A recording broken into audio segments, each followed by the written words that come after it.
Assalamualaikum warahmatullahi wabarakatuh. Alhamdulillah alamin wassalatu wassalamu ala asrofil anbiya mursalin wa ala alihi washabihi ajmain. Yang saya hormati Bapak dosen Pak Ashar dan yang saya sayangi teman-teman sekalian. Di sini saya akan membacakan ceramah yang berjudul tentang pemberdayaan masjid dan ekonomi muslim atau umat. Pengertian pemberdayaan ekonomi umat, ada banyak pengertian tentang pemberdayaan. Namun dari segi bahasa, pemberdayaan berasal dari kata Inggris yaitu empowerment, berasal dari kata power yang berarti kemampuan berbuat, mencapai, melakukan atau memungkinkan awalan. Berasal dari kata Latin atau yang Yunani yang berarti dalamnya, karena itu pemberdayaan dapat berarti kekuatan dalam diri manusia. Sedangkan dalam kamus umum bahasa Indonesia, pemberdayaan berasal dari kata daya yang berarti tetangga atau kekuatan. Pemberdayaan adalah upaya membangun sumber daya dengan mendorong, memotivasi, dan membangkitkan ketersediaan atau potensi yang dimiliki serta berupaya untuk mengembangkannya. Istilah pemberdayaan diartikan sebagai upaya memperluas horizon pilihan bagi masyarakat dengan upaya pendayagunaan potensi manfaatan sebaik-baiknya dengan hasil yang memuaskan. Ini berarti masyarakat diberdayakan untuk melihat dan memilih sesuatu yang bermanfaat bagi dirinya. Pemberdayaan juga berarti upaya untuk meningkatkan harkat dan martabat lapisan masyarakat dalam kondisi yang kurang mampu, melepaskan diri dari perangkap kemiskinan dan keterbelakangan. Dengan kata lain adalah memampukan memandirikan masyarakat. Sedangkan menurut Ilfi yang dikutip dari buku Zakat dan Wirausaha menjelaskan bahwa pemberdayaan bertujuan untuk meningkatkan kesukaan orang-orang yang lemah atau tidak.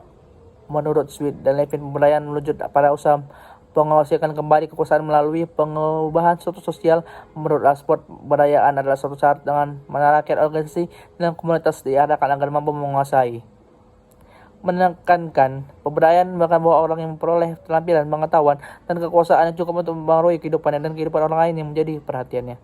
Dengan demikian, konsep pemberdayaan pada dasarnya adalah upaya menjadikan suasana kemanusiaan yang adil dan beradab yang semakin efektif secara struktural dalam bidang politik, sosial, budaya, dan ekonomi, baik dalam kehidupan keluarga, masyarakat, negara, ekonomi maupun internasional.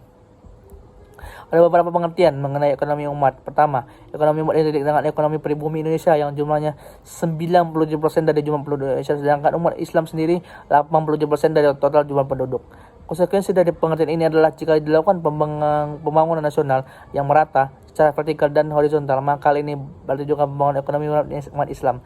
Kedua, yang dimaksud ekonomi umat adalah sektor-sektor yang dikuasai oleh Muslim santri. Pada saat ini memiliki batasan sendiri karena sulit membedakan mana yang santri, mana yang abangan.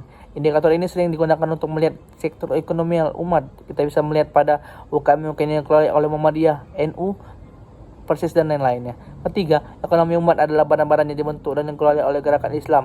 Keempat, arti ekonomi umat adalah segala kegiatan ekonomi dan upaya masyarakat untuk memenuhi kebutuhan hidup, yaitu sandang pangan, papan, kesehatan, dan pendidikan. Kelima, menurut Muslim Nasution, definisi ekonomi umat adalah sistem ekonomi partisipatif yang memberikan akses fair dan adil bagi seluruh masyarakat dalam proses produksi dan distribusi serta konsumsi nasional tanpa harus mengorbankan fungsi sumber daya alam dan lingkungan sebagai sistem pendukung kehidupan masyarakat secara berkelanjutan. Berdasarkan definisi tersebut, maka secara opsional dapat dijabarkan bahwa ekonomi umat pada dasarnya merupakan kegiatan ekonomi yang bertumpu pada sektor real yang mampu menyerap potensi sumber daya yang ada tersedia di masyarakat setempat secara swadaya dan hasilnya ditujukan untuk kemakmuran seluruh anggota masyarakat, bukan untuk orang atau golongan tertentu. Setidaknya, ekonomi umat yang dituju memiliki ciri sebagai berikut. Pertama, pembangunan ekonomi yang partisipatif dan menempatkan ekonomi umat pada posisi yang lebih besar serta memberi peluang seluas-luasnya dan didukung dengan pemihakan pada pelaku ekonomi umat sehingga dapat mengulirkan keseimbangan peran antara pelaku ekonomi di masa depan. Kedua, penyebaran perluasan pemilikan aset ekonomi produktif tantangan layak akan dapat dimiliki oleh sebagian masyarakat. Ketiga, penguatan sumber pembayaran hingga terwujud ekonomi kesetaraan dan pengembangan secara total bagi pengusaha kecil, menengah, dan koperasi yang mempunyai potensi. Keempat, menyebarkan kesempatan usaha pada ekonomi usaha kecil. Yang kelima, memandirikan ekonomi yang kokoh dan tangguh serta mengurangi ketergantungan terhadap sumber-sumber dana atau pinjaman dana produk. Yang keenam, upaya kemitraan, kebersamaan, kekokohan masyarakat serta kesetiakawanan antara pelaku ekonomi untuk penguatan dan penajaman daya saing.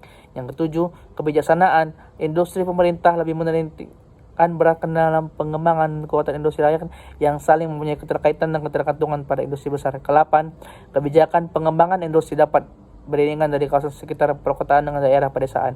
Ke-9, kebijakan dan ketenagaan kerjaan yang dinamis, berorientasi pada pengembangan keusahaan yang tangguh. Ke-10, kedudukan ekonomi rakyat pada akhirnya merupakan salah satu kancah berusaha dan menyerap tenaga kerja dalam jumlah yang luar biasa banyaknya sehingga dapat memberikan manfaat secara luas bagi peningkatan kesejahteraan.